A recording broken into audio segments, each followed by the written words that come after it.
Good evening, ladies and gentlemen. I would like to call our City Council meeting for Wednesday, November 13th, 2019 to order. At this time, for our moment of silence, you know, as we obviously have gotten a very early, cold winter snap here, and we think about some of the inconveniences that we may face, but I see, where's Dwayne back there? I see him somewhere, there he is. Quad City street friends. There's a lot of people that it's a lot more than inconvenient as we head into this winter season. There's homeless people, people that are challenged even more so with this cold, challenged with having enough heat, and more or less, even more so, maybe a place to stay. Let's be mindful how blessed we are to be in this warm chamber this evening, and realizing how we all have responsibility to reach out those that aren't as fortunate as we look around the community and provide work that needs to serve and survive for everyone to survive. So with that, a moment of silence, please.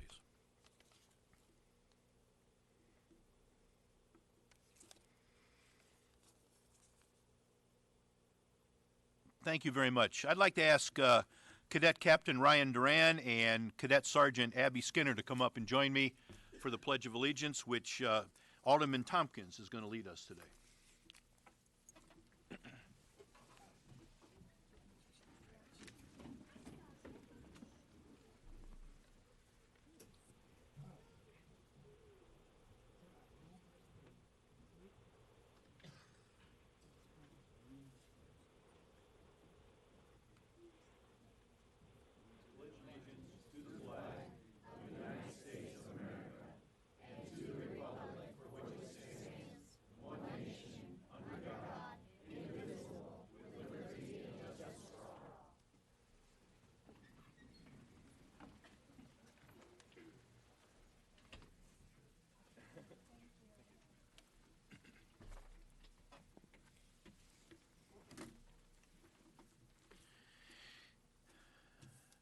Abby and Ryan are here, which we'll acknowledge them a little later as part of our parade, but it's really a nice touch having you here.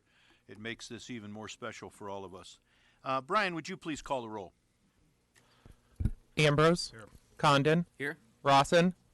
Here. Dickman. Here. Tompkins. Here. Grip. Here. McGinnis. Here. Kluhl. Present. Matson. Here. And Dunn. Here. 10 present, Your Honor. Thank you, Brian. And again, I want to wish you a good evening, and as we begin the meeting of the City Council, I would again like to welcome all those in attendance and also those who are viewing the meeting on your computer or a mobile device. We respectfully welcome your comments and opinions, and please keep in mind that as you talk to the Council, you are also sharing your thoughts with fellow Davenporters and with viewers throughout the region, as our City Council meetings are recorded and available on the City of Davenport website for viewing.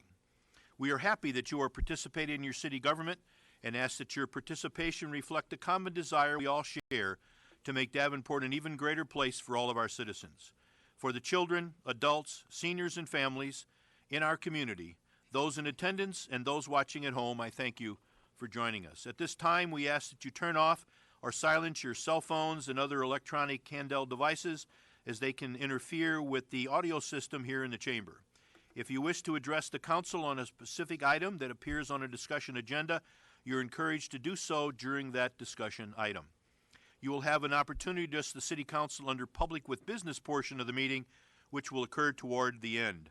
When addressing the City Council, I ask that you step to the podium, wait to be recognized by myself, and speak to the Council as a body and not to any single member. We will ask that you limit your remarks to no more than 5 minutes.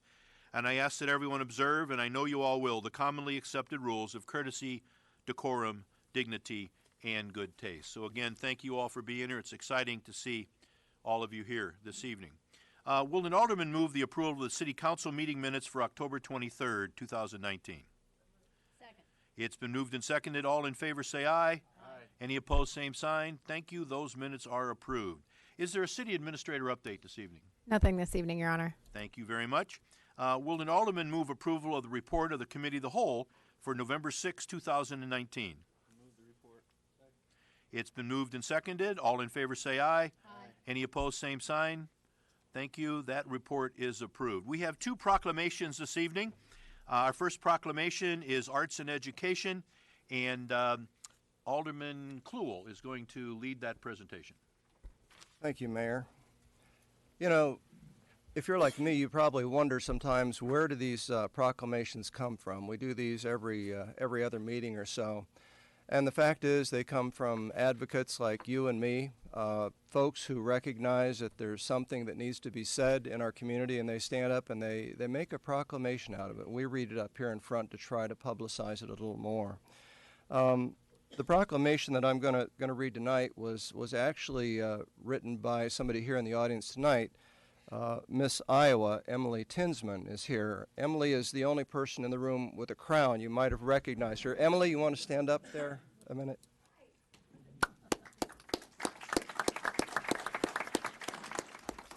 A couple of folks I'd also like to recognize. This is not particularly about any special school, but it's about arts and education throughout Davenport, throughout Iowa.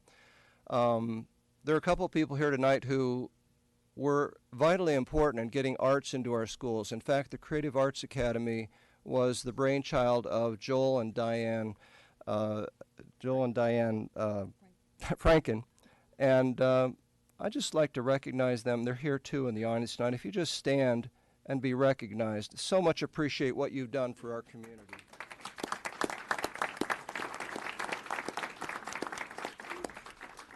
So I'm going to read this proclamation, and not incidentally, but this is also a proclamation that Governor Reynolds is going to read for the state of Iowa on Friday, and Emily will be there with her to make that proclamation. So let me read this, and then I'll present this proclamation to you, Emily. Whereas our community and youth thrive on the exposure to an education in the arts in which students are activating both the left and the right side of their brains to develop 21st century skills such as collaboration, creativity, patience, determination, communication, and problem-solving skills. And whereas students with access to an arts education become more aware of the global community socially and culturally, and whereas studying music, dance, theater, visual arts, and media arts create opportunities for students to challenge themselves, bettering their academic performance and the idea of lifelong learning. And whereas arts preparation, education, and appreciation for youth and adults creates a greater sense of community, accomplishment, and an understanding of one another.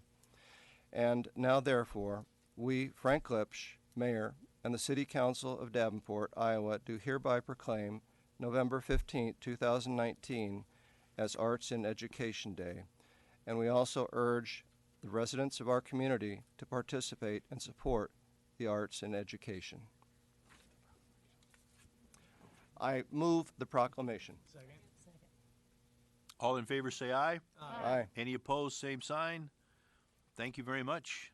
How can we say no to the woman with the crown? So that's great. Well, thank you. I appreciate it. Okay, official picture. And thank you guys for all supporting the arts. I'm sure it affects your life in some capacity, and I'm looking forward to sharing it with Miss America next month on NBC, December 19th. So tune in. Hopefully I'm there. Hopefully I'm on the live stage. So. That'll be wonderful. Thank Emily? you very much.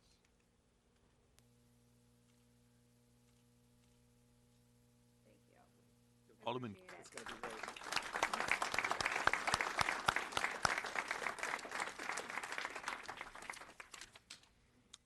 Thank you very much, and welcome, and give our best to Governor Reynolds also when you see her later in the week.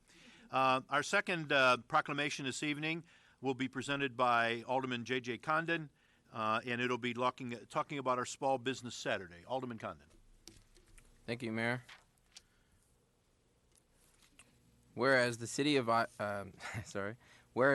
Davenport, Iowa celebrates our local small businesses and the contributions they make to our local economy and community. We recognize the jobs they create, the sales that boost our local economy, and their dedication to the preservation of our communities. And whereas, according to the United States Small Business Administration, there are currently 30.7 million small businesses in the United States, which represents 99.7% of all businesses with employees in the United States. Small businesses employ 47.3% of the employees in the private sector in the United States, and whereas 94% of consumers in the United States say Small Business Saturday has had a position of impact on their community, and 96% of consumers who are aware of Small Business Saturday said that day encourages them to shop small. And whereas the most reported reason for consumers to shop and dine at small independently owned businesses was to support their community. And whereas advocacy groups as well as public and private organizations across the country have endorsed the Saturday after Thanksgiving as Small Business Saturday. Now, therefore, we, Frank Klipsch, Mayor of the City of Davenport, Iowa, do hereby proclaim November 30th, 2019 as Small Business Saturday and urge the residents of our community and the communities across the country to support small businesses and merchants on Small Business Saturday and throughout the year. Dated the 13th of November, 2019. I move the proclamation. It's moved and seconded. All in favor say aye. Aye. Any opposed, same sign. Thank you. And why don't we have Kyle Carter and Alicia Espy come up, please.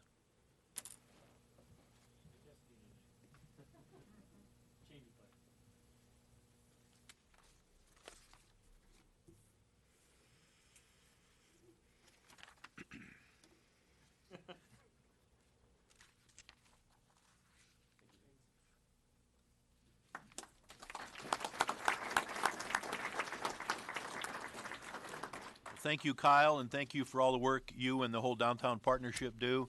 We're going to be talking about a couple of our local businesses this week a little bit as we move forward here in our program. But first, we're going to talk about our Halloween parade.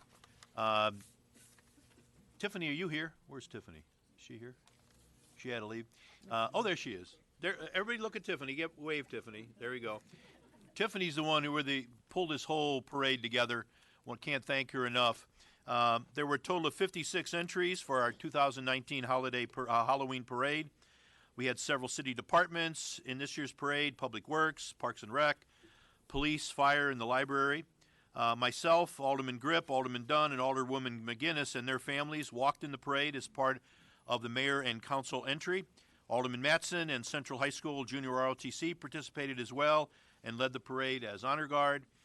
City Administrator Spiegel, Alderwoman Rawson, and Alderman Condon joined by serving as judges for the parade.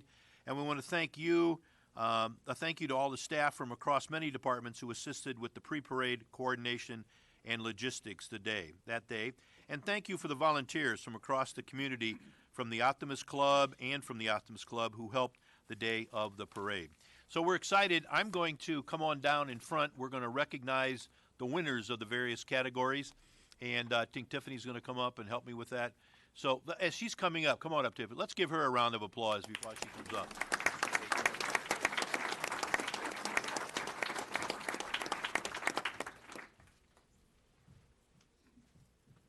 I know she's going to hate that, but that's okay. Thank you. First, I want to say the Mayor's Trophy. I do have to say we had a great team that helped pick that. They didn't give me any choice at all, which was great, but that was fun because I know I've seen this group and they did a phenomenal job. We have Cub Scout Pack 667. We have somebody representing them here this evening. There you go. Come on up, guys.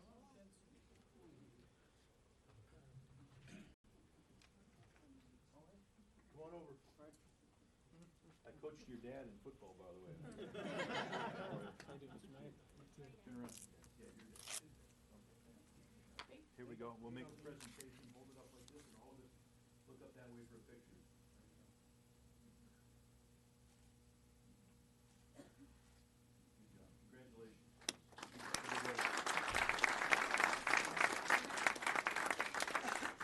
Best costume, unique, Team Lippy.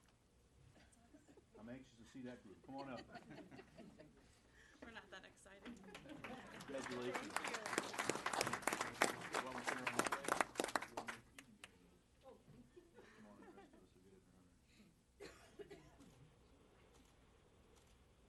Congratulations. Thank you. Thank you. The best marching unit, North High School MC JROTC. Come on up.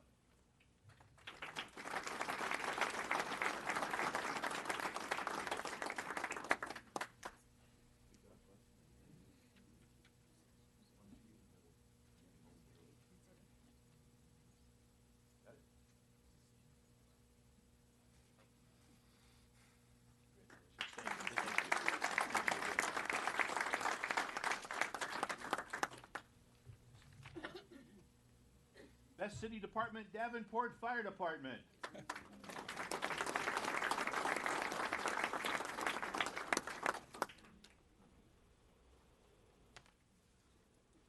Congratulations. Davenport Brave, that's great. Oh, right, that's good. You want to hold that? Why don't you hold that? Turn it around and hold that right there so we can all see it.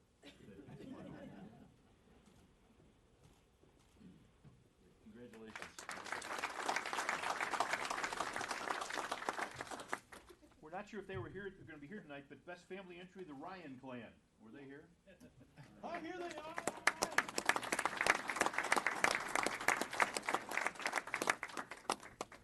Thank you.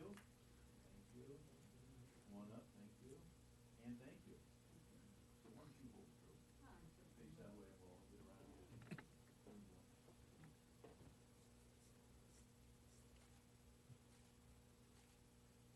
Congratulations. Thank you.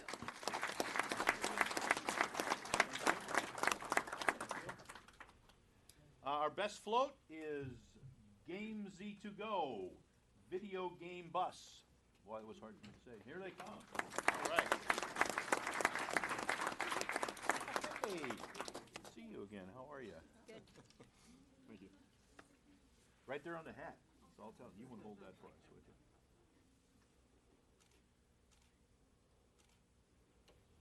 Congratulations. Best commercial, MS Home Improvement.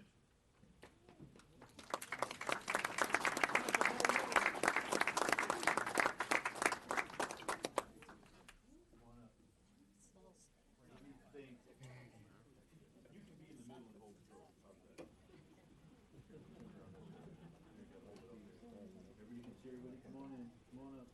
Oh, wait, we got to get the baby here somewhere close. She wasn't born? No. Oh, okay. Look up at the camera guy. Congratulations.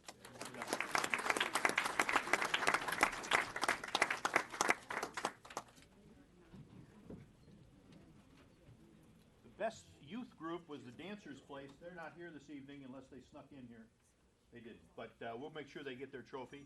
And I'm not sure if they're here. best float runner-up, Girl Scout number 855. There we go.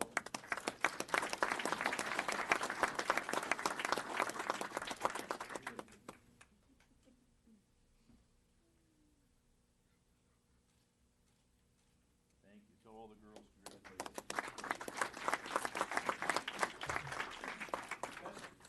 Best commercial runner-up, Durham School Services.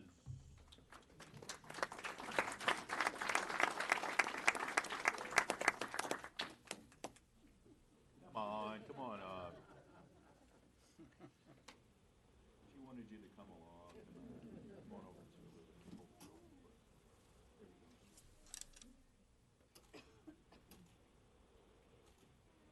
Congratulations. Thank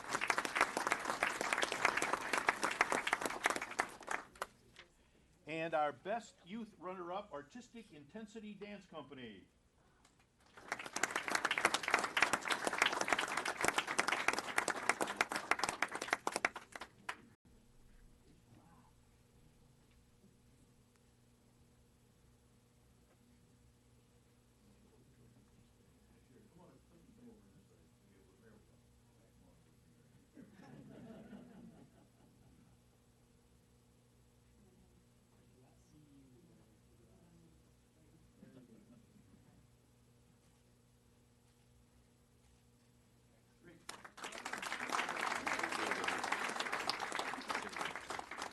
You want to say something?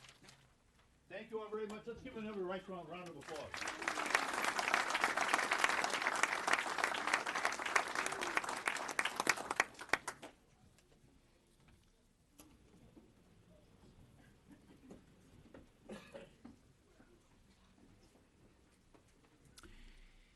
We have two other presentations this evening, and we'll let you folks that want to take off. That's fine with, I understand.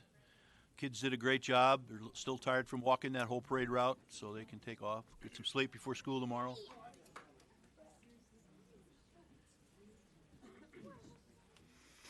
You know, we just recently Alderman Condon talked about Small Business Saturday.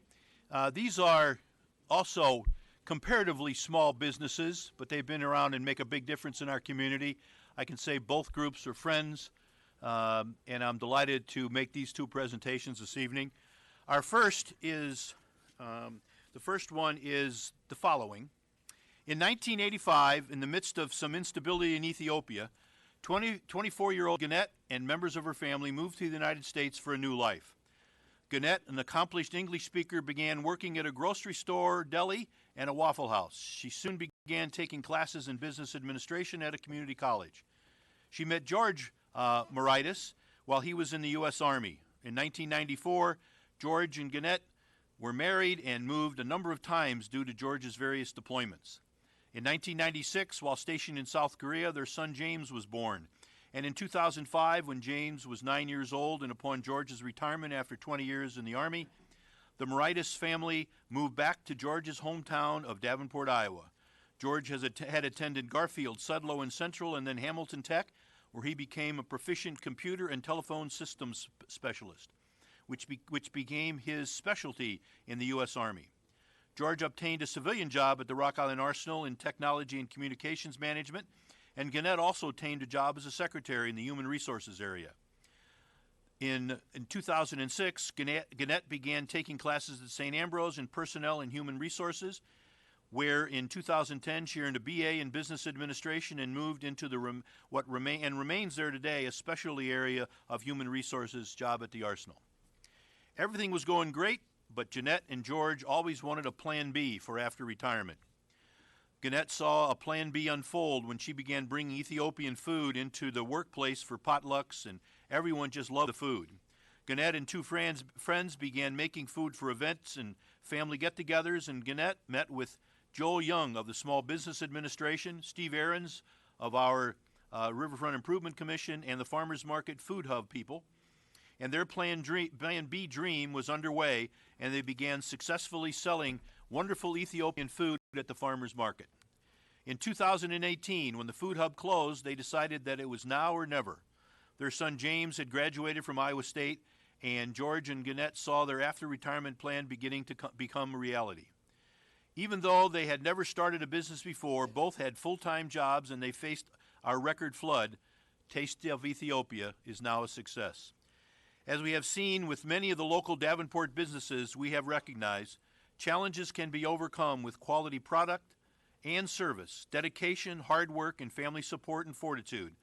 The Taste of Ethiopia and the Moritas family represent another unique local business which represents the foundation of our community. If the two of you, George and Gannett, want to come on up, I'll make the presentation.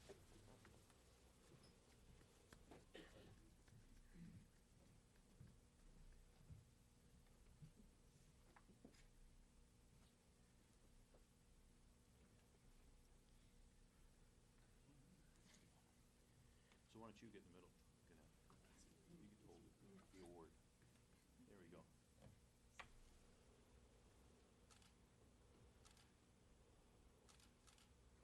It's great. Not only the local business, I'm glad to call them friends. And if you haven't been there yet, you got to go down to the Taste of Ethiopia. It's amazing. You guys want to say anything? Oh, thank you, sir. No. Thank you, Councilman. Thank you. Thank you. Thank you. Thank you.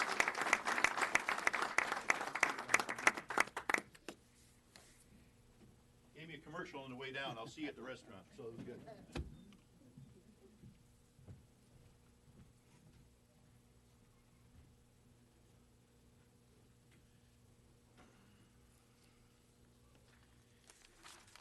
We have one other local business to recognize today. That's Major Art and Hobby. And I'm also delighted to, Jane and Matt and Marge are here. And I'm delighted to have them. They've also been friends a long time. Matt grew up with my son, and he's 43, so it's been a long time since we've known them.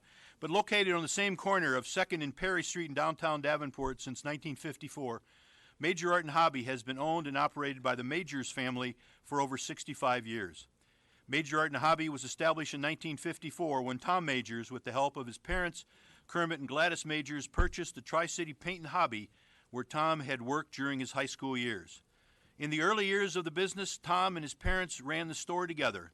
Back then, Majors specialized in hobbies, paints, and toys, as well as large variety of commercial art supplies. In the 1970s, Tom saw an opportunity to develop into the custom picture framing and expanded the business into a third storefront. In 1982, the senior Majors retired and Tom purchased the business and became the sole owner and operator. Kermit and Gladys were still fixtures at the store, with Kermit working well into his 70s until passing away in 1992, and Gladys working well into her 80s before passing in 2003. The three Majors' children also helped with the store during their teenage years, having all three generations working together. Not only did Tom build a successful family enterprise, but he also was a huge supporter of all of downtown Davenport businesses and served as president of the Downtown Davenport Association and was on the board of the directors of Davenport One. He worked tirelessly for the removal of parking meters in the downtown area.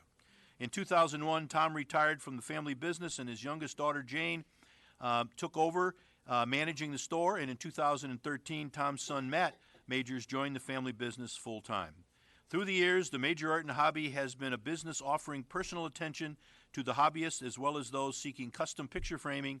They continue to carry some of the same products they had when they first opened. It is always a challenge to keep up with changing times and culture, but Majors was always very keen at finding a new niche.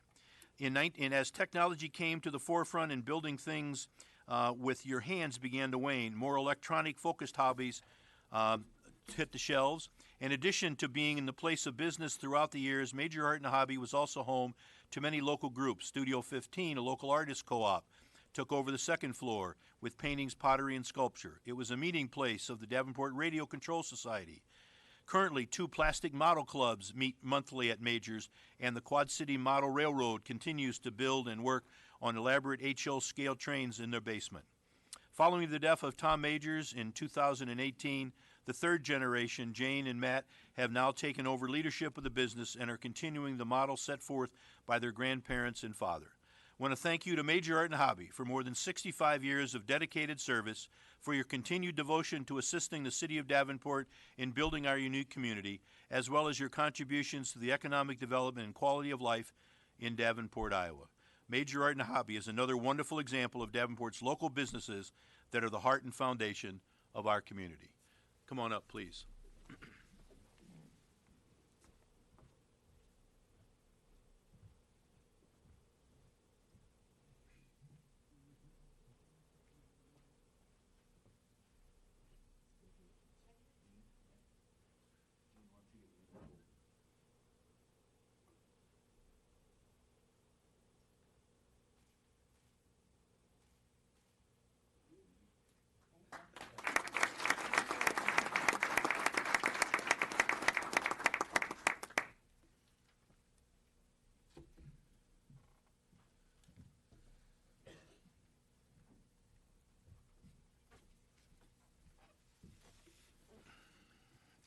You know, it really is exciting to see how all of these organizations, all the awards, all the recognitions all tie together.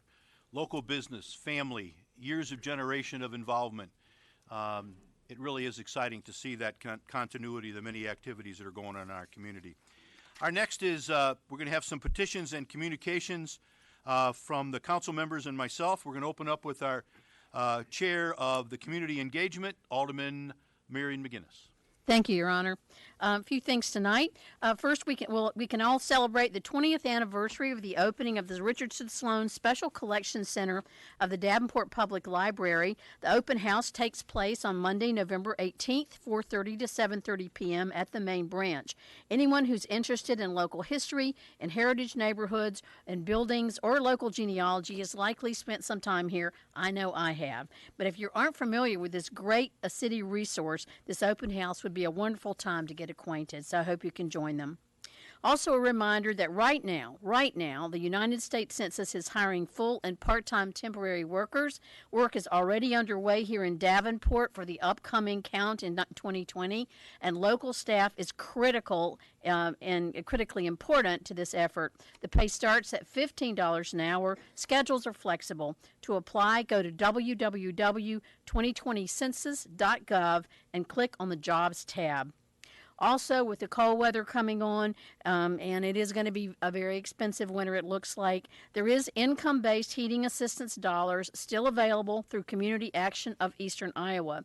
To find out if you or a family that you might know is eligible, you can call them at 563-324-3236 or visit their website, www.caeiowa.org.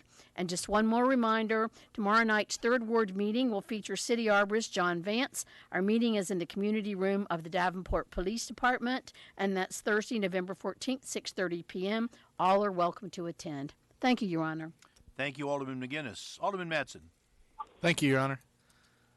Two things I want to draw attention to and say thanks. Monday, even though it was nice and warm and sunny, a lot of people showed up, actually, and we're in the Veterans Day Parade. So I want to thank the Police Department, Public Works, and all the veterans organizations for sticking it out, even though it was a little trying with the weather. But the public came out and people were there. So thank you very much to everybody that participated. And then today, I know the mayor was there, but we have a great thing going on over by the fairgrounds called the Quad City Veterans Outreach Center. Every Wednesday now, they provide a marketplace for veterans and families to go and get some food. And today they were handing out turkeys to everyone, and the amount of support that the community is showing to this outreach center so that veterans, homeless or not well-to-do, can get some food and a turkey for Thanksgiving is just unreal. And so because of the outpouring support of this community, every Wednesday they're going to do this. So the lines were huge. They used to do it just on Saturdays, and literally the lines would go down blocks down, and we'd have to have the police department help with control as they cross the street. So now they are able to open it up every Wednesday, and it's just a wonderful facility. If you haven't been there, it's right next to the VA clinic, across the street from the fairgrounds. Just another example of Davenport and the community helping folks in need. Thank you.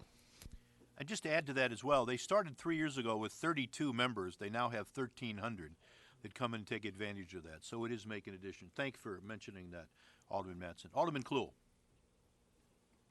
Thank you, Mayor. I'd just like to announce my last ward meeting of 2019. In fact, it's my last ward meeting. It's going to be this Thursday, tomorrow at 6 o'clock at Duck Creek Lodge. Mr. Brian Statz, our city traffic engineer, is going to be presenting all things traffic. And I know a lot of folks have concerns about traffic in our growing city, and why do we require you to sit as long as you do at a stoplight? I know I've had that thoughts in the minutes that I've sat at stoplights on occasion, and I have Brian on my cell phone, so I can call him. But if you come to the ward meeting, you can get his cell phone too. It's going to be a great meeting. I think there's probably nobody that's more data-driven on city staff that I've known over the last 2 years, with the perhaps exception of Mr. Wright back here. So Brian knows what he's doing, and I think you'll be really impressed with his presentation, and we'll be there to answer your question as well. At the end of the meeting, I plan to introduce the guy that's going to be sitting here in this chair next year. Ben Jobjan is going to be the new 6th Ward Alderman, so it'll be a chance to meet and greet Ben as well. Thank you, Mayor. Thank you, Alderman Kluhl. Alderman Grip. Yeah, thank you, Your Honor. Last week we lost a great Davenport resident, or 2 weeks ago we did, and last week we laid him to rest, and I think we'd be remiss if we didn't recognize the life and contributions of Happy Joe Whitty, who certainly made this community a better place. Whether or not you ever met Joe, you've certainly been touched by his business. I know that almost every childhood birthday I had was spent at Happy Joe's, and now my children enjoy the same custom. And when my family comes up from Florida, the first place we go is Happy Joe's to celebrate. So our condolences to the family and recognition for someone who definitely made Davenport and the Quad Cities a better place to live. Thank you, Alderman Grip.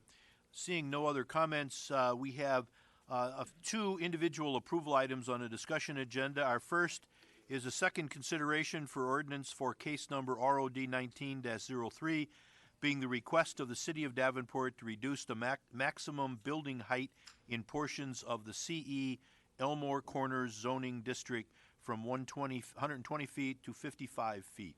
Is there any public with public with comment this evening? Come on up, please. Name and address and ward, please.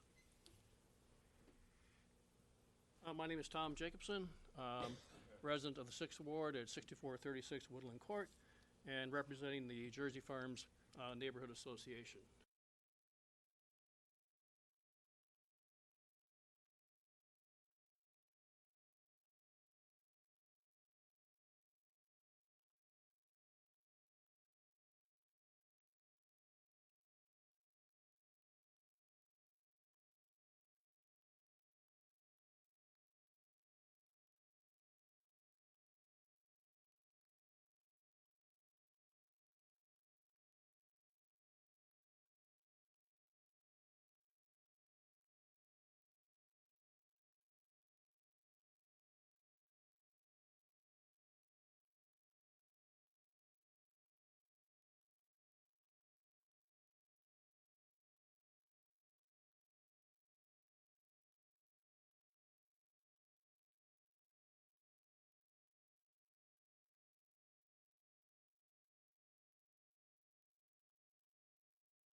The area to the north, very much to the north up here, it talks about as a mixed-use area, low-rise housing, mixed use on the intersection. It could be a combination of restaurants and retail, and some residential.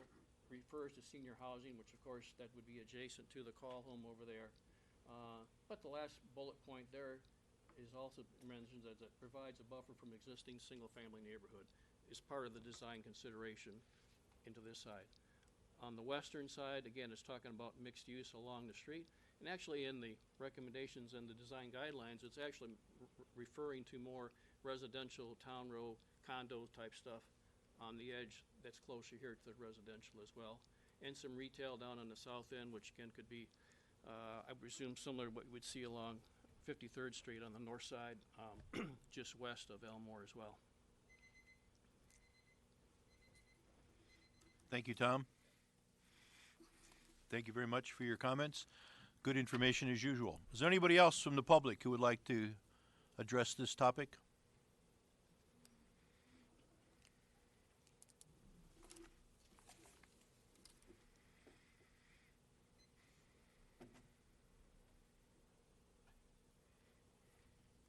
Good evening, Mayor, council members. I'm Candy Pasternak. I'm here on behalf of VTS Farm Parcel A again. We stand by our position relative to the property that's at the very southwest end of the Elmore Corners Overlay District. It's a 15.24 acre parcel of ground that has been in the Schaefer family for over 70 years. I appreciated the slides that Mr. Jacobson put up, and interestingly enough, council can look at page 19 of the Elmore Corners overlay plan, and I think that was the last slide that he had up there.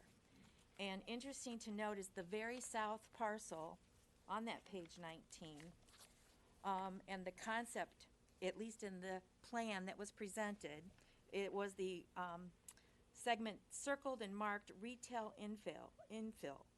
So even in the plan presented and incorporated as the Elmore Corners Overlay District, it's assuming that that south 15.24 acres is going to be retail of some sort, or at least outlet, retail, development, retail, consumer.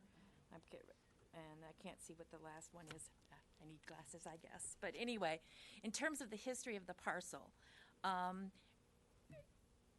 in whatever entity that has been presented to you, the Schaefer family has been involved in much of the economic development that has taken place in the city of Davenport along that Elmore and 53rd Street corridor. Much of their land has been utilized in developing and contributing to the Davenport tax base over the course of the years. Again, I mentioned that the property has been owned in some form by that family for more than 70 years. In contemplating future use of that particular segment of property, they worked with Mid-American Energy when the High Lines were installed. And I don't know how many of you have had the opportunity to go out and view the site, but those High Lines, when they were put in at a significant depth, recognizing that any future development of that parcel of ground would involve a cut and fill process. And I'm assuming all of you are familiar with that term, but basically there's been much talk in these meetings regarding the topography of that area. And we concede the topography of that area is such it is going to require us to cut it. And the plan had always been to cut that particular parcel to a level equivalent to that of Elmore Avenue. And that's the reason that they worked, and they were looking forward when they worked with Mid-America in getting those High Lines at a depth that would allow that cut and fill without the installation of additional High Lines. Those same High Lines can be in place for, we believe, around 20 years or more even. So now we're back to our history again and what the use of this property should be. And obviously when the Schaefers first owned it, it was agricultural. Then it became PDD. Then it became the Elmore Corners Overlay District. Now when PDD, there was no height limit.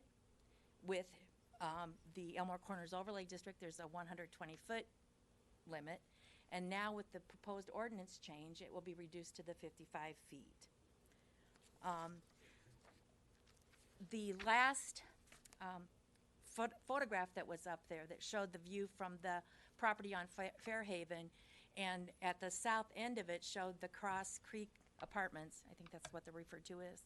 But anyway, the property that we're talking about is even further south than that view would project. We're another segment south of where that view is shown on the slide. And all we are seeking and has been brought up is a compromise. And the compromise that we were suggesting was the basic height of the Holiday Inn J-Bar location there further south on Elmore, which is at 80 feet. One of the things that the Schaefers did in trying to be proactive rather than reactive, when they were selling their properties and to other purchasers, they included in their deeds a restrictive covenant that talked about and the spirit of it is that basically they recognize that the Schaefers still have more property to develop, and so that there is a covenant that runs with the land. I apologize, but might I briefly follow up? Very quickly, please. The covenant basically says, and I can't read it because it'll take too long, but it says that there will be no objections to any attempts by the owners of this particular parcel in any rezoning that they might seek. So rather than being reactive, they attempted to be proactive. And we thank the city for their time, for their willingness to have the meetings that have occurred, but we need another meeting still, and I think that's in the works, if I remember correctly. Thank you very much. Anyone else from the public?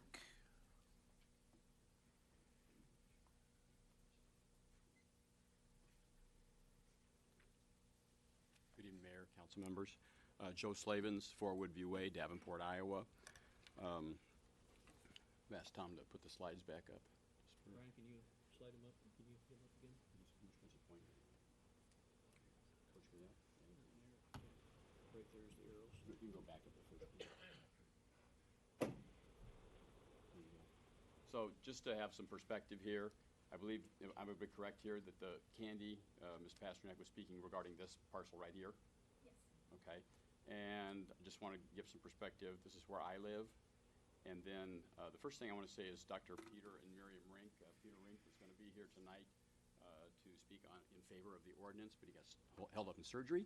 And I'm sure you can appreciate you don't leave surgery when you're doing those sorts of things. So he wanted me to come in and speak on he asked me to speak on his behalf. This is actually the parcel that is closest to the parcel that's being discussed right here in terms of the nature of that. The second thing that I'd like to point out is that I'm not familiar with any, when you talk about the overlay district being retail, I'm not familiar with any retail use that is more than 55 feet. It takes really a different, a hotel, an office building, something like that, but I'm not familiar with any retail that is above 55 feet. The third point that I'd like to make is that when we talk about having a discussion about a compromise, my concern from a city standpoint is we're really talking about a property that runs all the way up here and here, comes down through here.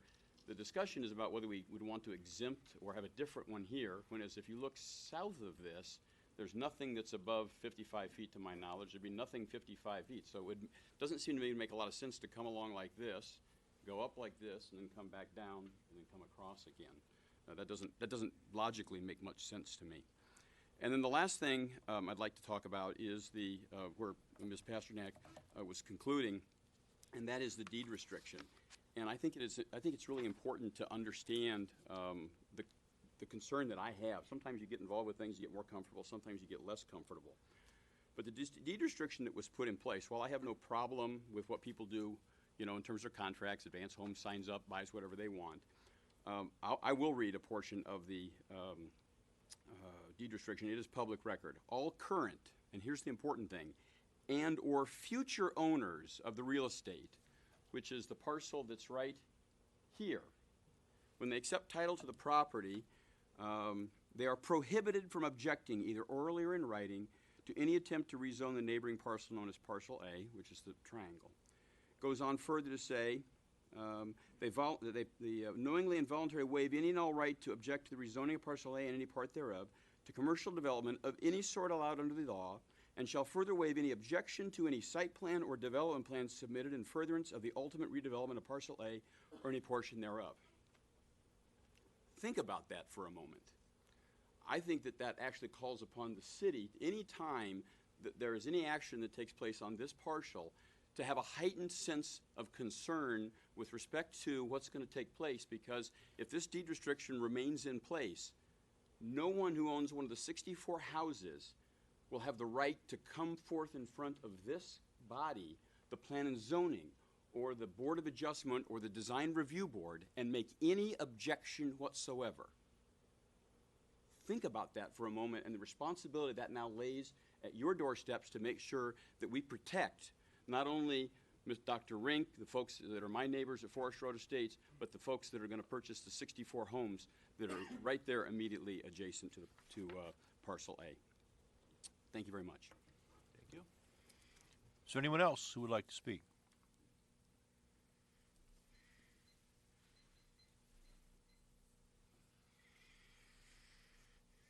Good evening. My name is Mark Hausman. I live at 2930 East 65th Street in Jersey Farms. The only point I would like to talk about is a little history. Is about a year and a half, 2 years ago, Rich had a meeting at one of the local churches where they laid out the Elmore Corners plan and kind of presented it to his alder group, whatever you want to call us. In that discussion, there was discussion about there being mixed use, residential, you'd have some storefronts with maybe some housing on top, apartments in the background. At that discussion, I recall the limit to be 50 feet, okay? 50, 55 feet, close enough. I'll leave it at that. And the neighborhood, one of the major comments to from the neighborhood was the city has a bad reputation for doing stuff, sliding it underneath the covers, and all of a sudden things appear.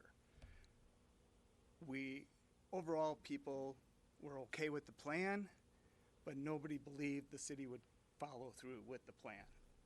So now here we are, roughly 2 years, not even later, and now that 50 foot has gone to 120 feet somehow. Nobody seems to, there was some kind of change made.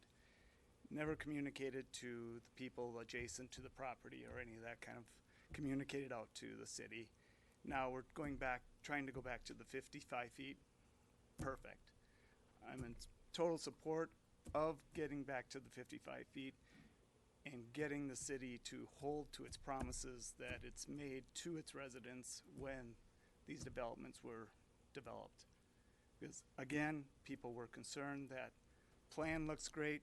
10 years from now, some big box or somebody's going to want to come in and develop it, and they're going to want to change it, and all of a sudden things will change, and it will no longer resemble the plan that we were presented. Right now, we are still at the point where it can still resemble the plan, except for somehow this height restriction has basically more than doubled, and I think it needs to go back to the 55 feet as it's designed to be. Thank you. Thank you. Anyone else?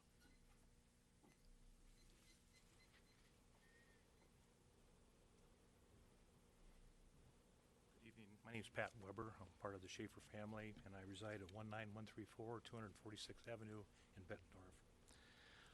Joe Slavin just talked about the contract language, and the only comment I'd add to that was when we signed that contract with Advance, they had no objections, no concerns, or no issues with that.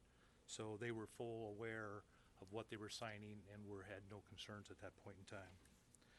A second thing I just would want to call out is, again, I think the picture does a really nice job. And by the way, we've had good discussions with the landowners.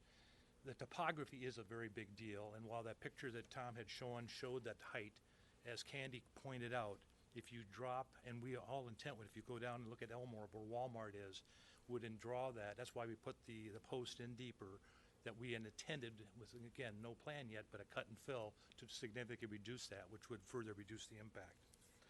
The third thing I'd like to just call out is, at some point, the question we've had in our discussions is, at what point does a neighbor have a right to make an objection or a concern?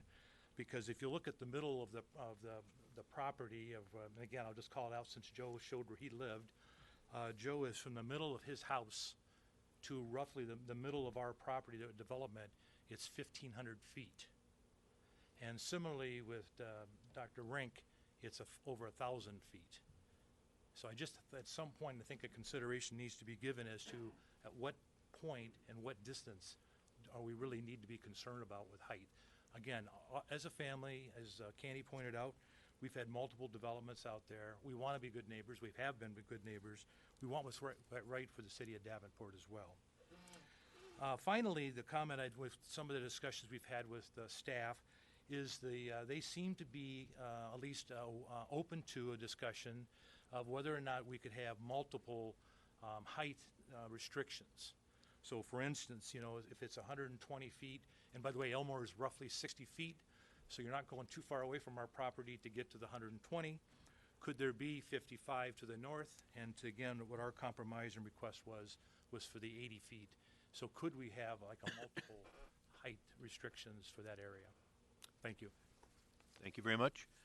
Anyone else?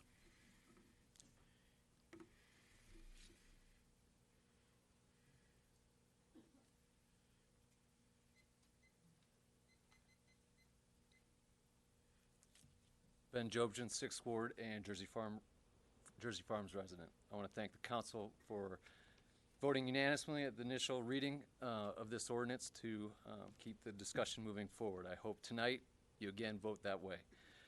At last week's Committee of the Whole and then tonight there was a discussion of the compromise for this zoning to be allowing buildings up to 80 feet. I urge you not to consider any such compromise and rather continue to vote unanimously for this ordinance and zoning of 55 feet and below. I hear the main argument for an 80-foot compromise as creating a potential financial hardship for the current landowners. However, I personally disagree with that claim, as not as if those landowners have to pay any more for the land they already own, nor have they started any construction on any project that would be halted with this ordinance.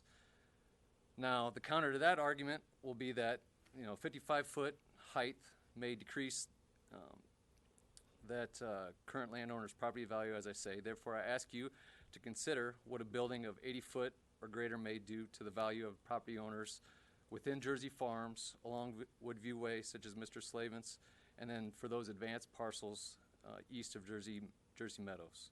I contend the ordinance limiting buildings to a height of 55 feet serves the greatest good for the greatest amount of property owners, and I conclude asking you again to vote unanimously to move this ordinance forward. Thank you. Thank you. Anyone else? Seeing no one else, will an alderman move the second consideration of the ordinance? So moved. It's been moved and seconded. Any discussion by any alderman? Alderman Ambrose. Thank you, Honor. Someone from staff. First off, I want to thank staff for trying to put a conceptual drawing together so everybody would have an idea of the difference between 120 and 55 feet. And at 80 feet, my perspective, it's a good compromise. So, Matt, briefly, can we have a history of how we got to 120 feet? Sure. Again, I'm Matt Flynn, Community Planning and Economic Development Department. I won't go back to ancient history, but I'll go back to at least before Elmore Avenue was constructed, about 2006, which was the year I started. Slightly before then, there was definitely development interest in the area. Much of the property became zoned PDD, Planned Development District.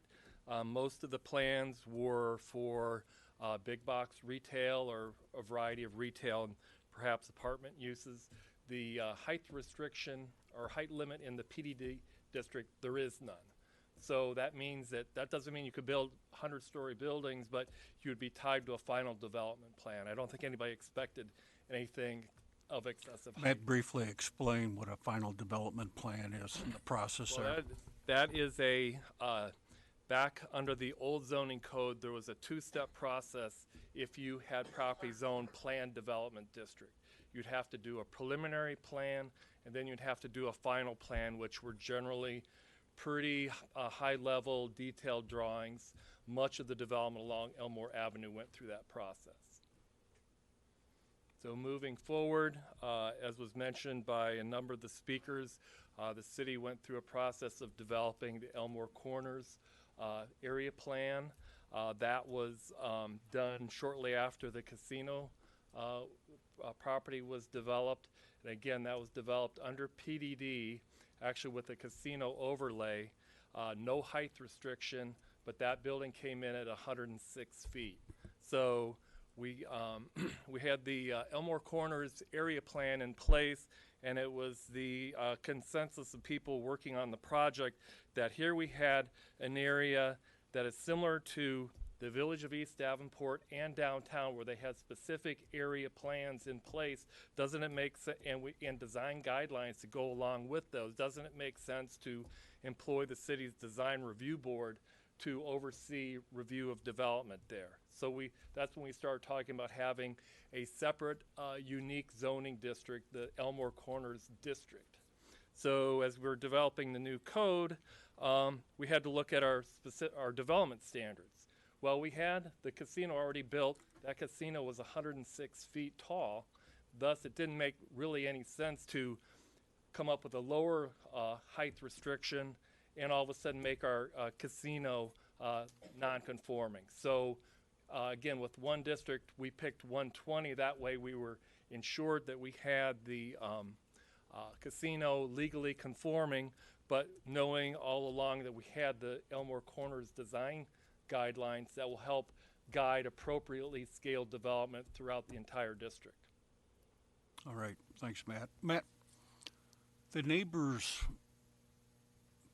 say that they were unaware of what was happening. You know, when we went through this process, how will we get the information out to the neighbors that were impacted by it? Well, we, going back to when we adopted the new code, we did our best to make sure that the community knew that we were going through a complete comprehensive rewrite of our code. In essence, every single regulation that was in place could possibly be changed, and most were.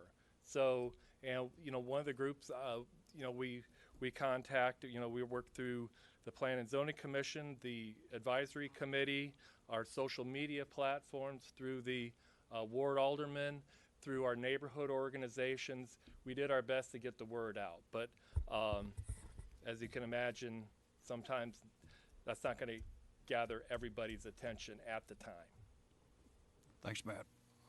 You know, as we take a look at this, you know, 120 to 55 and 80 being a great compromise. And like I've said earlier, good government is give, take, and a compromise.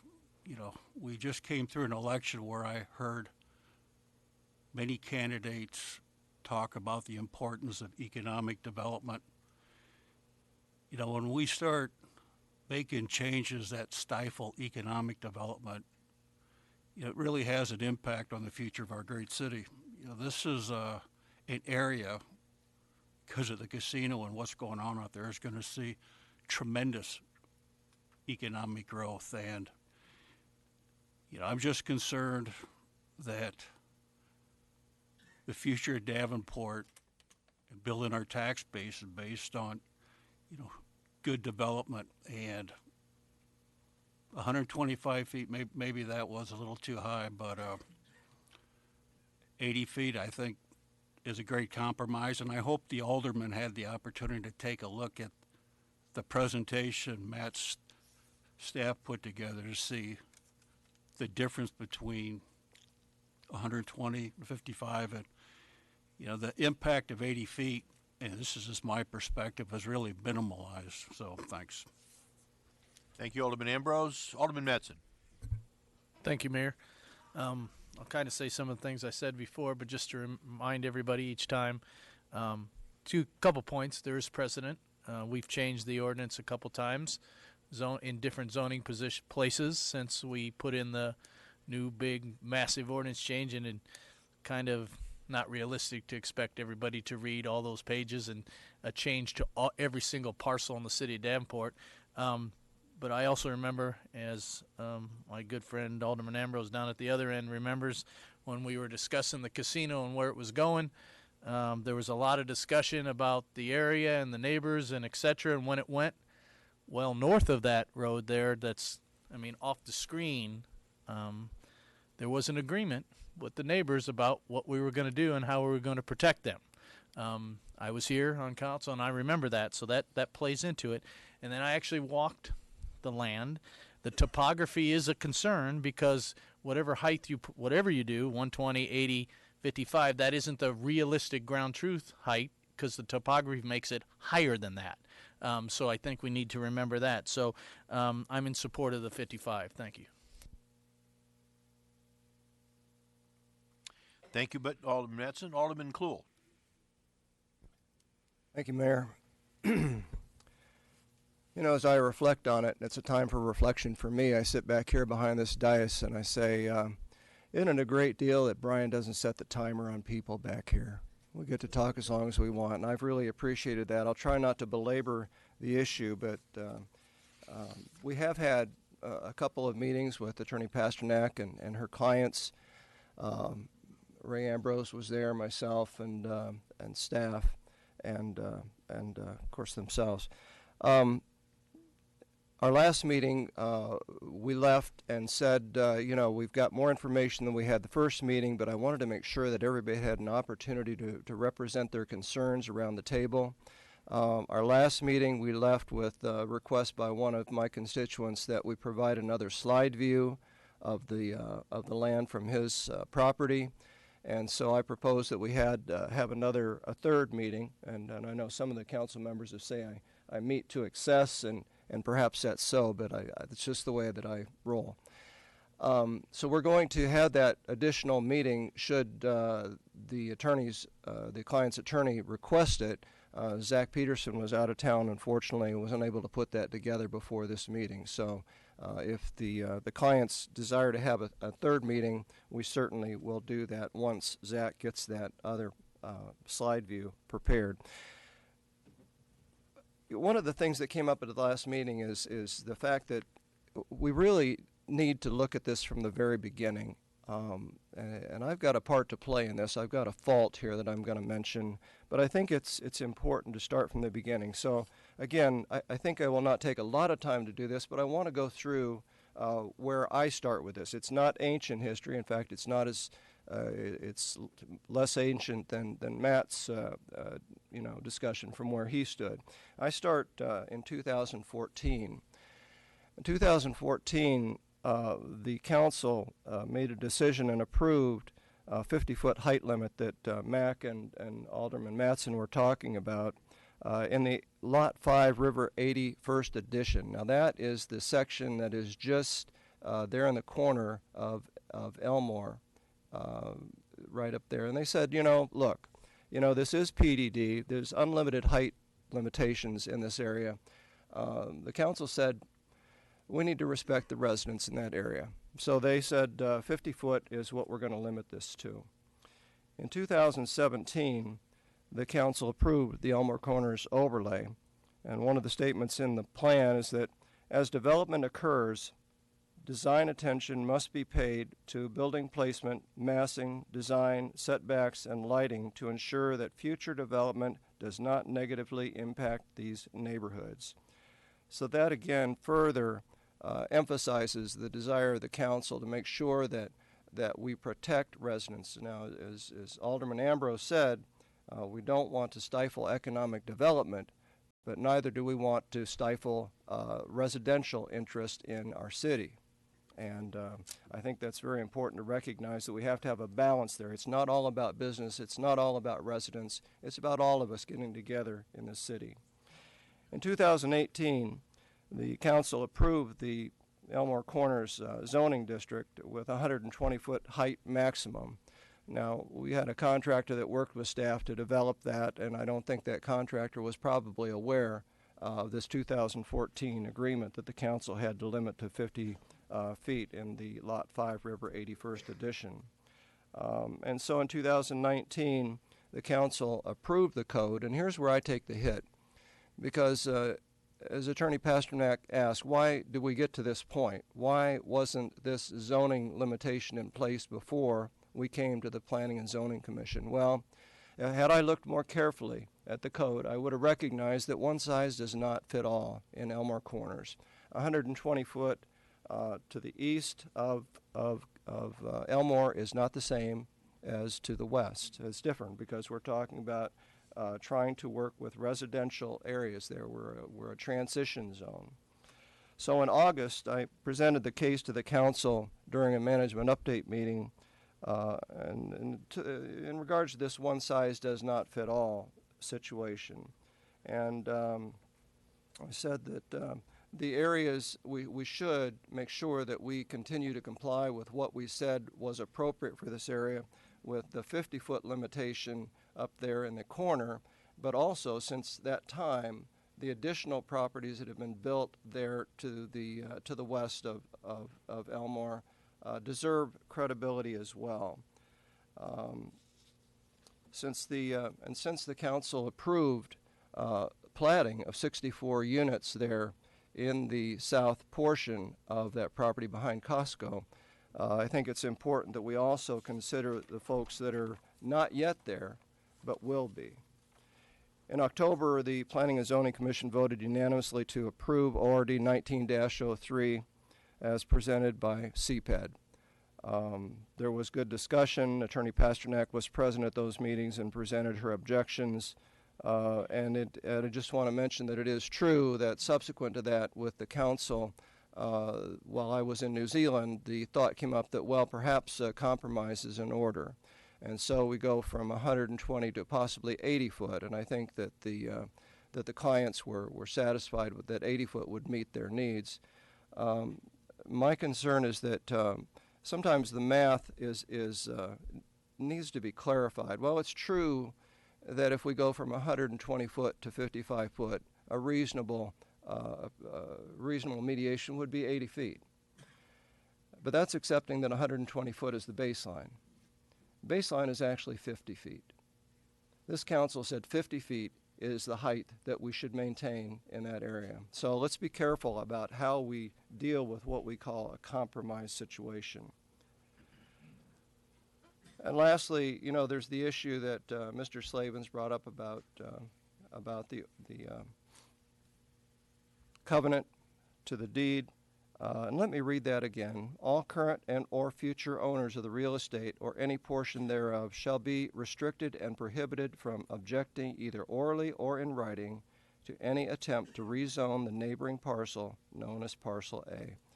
So the current developer sold that parcel, that 60, I believe it was 45 acres, to Advanced Homes, with the understanding that neither the developer nor the residents, the 64 residents, would be allowed to speak to this council against the rezoning.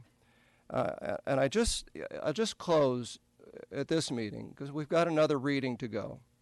And like I said, there may be another meeting of the client and their attorney and staff and Alderman Ambrose and myself. But sometimes it just seems to me that myths and fairy tales are important. I mean, we read these things to our kids, and you know, there's some basic simplicity there that sometimes simplify what we think are very difficult adult situations. And the one I want to refer to tonight is the story about the Lorax, which many of you have read to your kids. As you recall, and this is in regards to those 64 residents that are going to be moving in, people that are coming to Davenport, people that are going to vest themselves in real estate in Davenport. And the story is this. The Lorax says, well, you know, I speak for the trees because they cannot speak for themselves. The 64 residents that are moving into that area down there are not going to be able to speak for themselves. So I think it is incumbent upon this council to represent not only the current commercial and residential interest in the 6th Ward in the city of Davenport, but it's important as well that we consider those who will be coming to our town. Thank you. Thank you, Alderman Klohl. Alderman Grip. Thank you, Your Honor. I'll continue to support this at 55 feet, and I have a few reasons for doing so. The first is I think that 55 feet is more appropriate abutting a neighborhood. I just think that it is. I also think that it's consistent with what the neighbors have been told for a long time, going all the way back to the time that Elmore and the casino were developed. And I don't think that 55 feet creates a hardship for development in Elmore Corners. It doesn't. If I look at retail, if I look at hotel, if I look at mixed use, even if I look at like a multi-family residential, 55 feet fits within all of those, and it is not a burden. Using the J-Bar at 80 feet isn't a great comparison because the J-Bar and the Holiday Inn are on the east side of Elmore, and they abut the interstate. This is on the west side of Elmore, and they abut a neighborhood. So they're different, and as Alderman Kluhl said, I think the west side of Elmore and the east side of Elmore are two different approaches, or require two different approaches. Thank you. Thank you. I'm going to give Alderman Condon a first turn here first. Alderman Condon. Thank you, Mayor. My mind's not made up on this. I have some leanings, but it's true that zoning's a blunt instrument, and the point that I'd like to make is probably too fine for zoning. But I just wanted to offer up, as Alderman Ambrose said, it's a give and a take and a compromise. And I think at least on face value, the 80-foot compromise that was offered up is a fair one. And the reality is I think we could build a building there, and none of us would be the wiser as to whether it's 80 or 55. That's really hard to perceive. But the finer point that I wanted to make is you can build a really ugly 80-foot building, and you can build a really ugly 55-foot building. There's a, if I'm not mistaken, there's a walking path, a green belt, and a bike path offered up, dividing the commercial development and the residential development there. And since there is a number of audience members here, citizens here that live in the neighborhood, I just wanted to say that I hope that you guys will be supportive of that in the future, because the type of commercial development and kind of highest and best use that Elmore Corners aspires to be is supported by amenities like that. That's the type of thing that community members are really leaning towards as you travel through different parts of the Quad Cities. People are really enjoying living in new construction and still being within walking distance of some coffee shops and restaurants and whatnot. And so I guess that's the finer point I wanted to make, is I hope when that comes around, when that opportunity is offered to us, you guys can be supportive of that, which will in turn be supportive of commercial development that you're going to enjoy abutting up to. Thank you. Again, I'm going to give all the individuals a first opportunity before we go second round, potentially, is Alderman Dickman. Just wanted to note really quickly, based on Alderman Condon's comments about, you can have a pretty or an ugly, a pretty 80-foot building or potentially an ugly 55-foot building.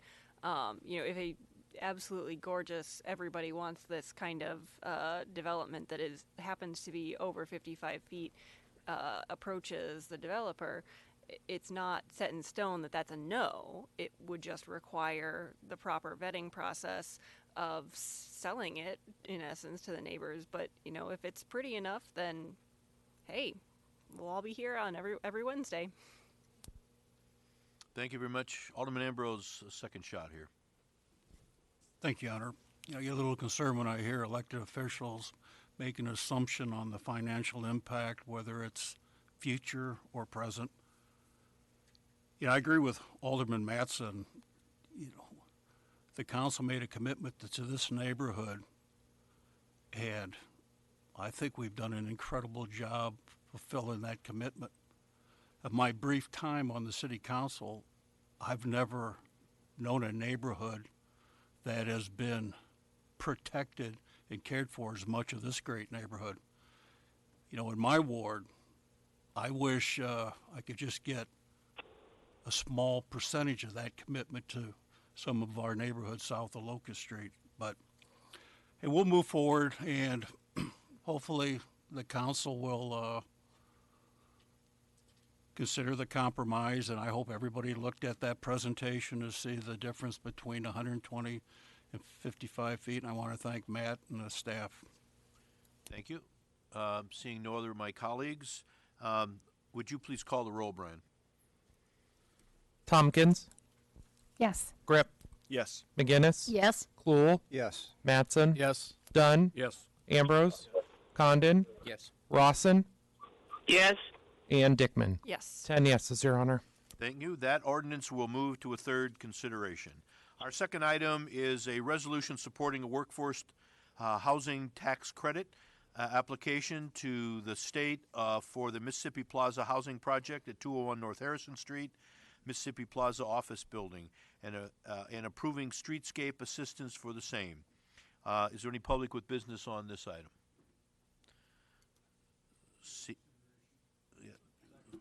Okay, we have a motion to move the all in favor say aye. We're just doing the, roll call. I'm sorry. Roll call, please. Yeah, we move before we vote. Huh? It's been moved and seconded, Your Honor, and if there's any counsel that Was it wants seconded to speak. already? Oh, okay, somebody wants to talk. Okay, I got you. Okay, Alderman Grip. Thank you, Your Honor. Last week, I just asked that this stay on discussion, and I asked that my colleagues would just consider this. So I think 5 projects came before us last week. They're seeking support for workhouse tax credits. So how that works is we don't actually approve these tax credits. We're saying whether we support it or not, they go to the state of Iowa. The state of Iowa evaluates all of the projects and decides how they're going to spend those tax credits. Anyways, this is the Mississippi Plaza is our Class A. It's our biggest Class A office space downtown, and this project is proposing that it would be turned into residential. And I brought up that I don't think that's probably the best use for our Class A office space downtown. So we have a couple of options. We can approve this and let it go to the state, and the state can evaluate whether it's a good proposal or not, or we can choose not to support the resolution, and then it doesn't go to the state and it doesn't compete against the other projects, which I feel are certainly good projects. So I hope everybody considered that, but I did want to explain exactly why I asked for it to be kept on discussion. Thank you. Thank you, Alderman Grip. Now, roll call, please. Grip. No. McGinnis. Yes. Cluel. Yes. Mattson. Yes. Dunn. Yes. Ambrose. Yes. Condon. Yes. Rawson. Yes. Dickman. No. And Tompkins. Yes. 8 yeses and 2 noes, Your Honor. The resolution has been adopted. Is there a motion for approval of all items on the consent agenda? It's been moved and seconded. Second. Roll call, please. McGinnis. Yes. Cluel. Yes. Mattson. Yes. Dunn. Yes. Ambrose. Condon. Yes. Rawson. Yes. Dickman. Yes. Tompkins. Yes. And Grip. Yes. 10 yeses, Your Honor. Thank you very much. Those are all approved. Are there any other ordinances, resolutions, or motions this evening? Seeing none, is there any public with business this evening? Seeing no one, are there any other reports to city officials? Is there a motion to adjourn? Moved and seconded. All in favor say aye. Any opposed, same sign. We are adjourned.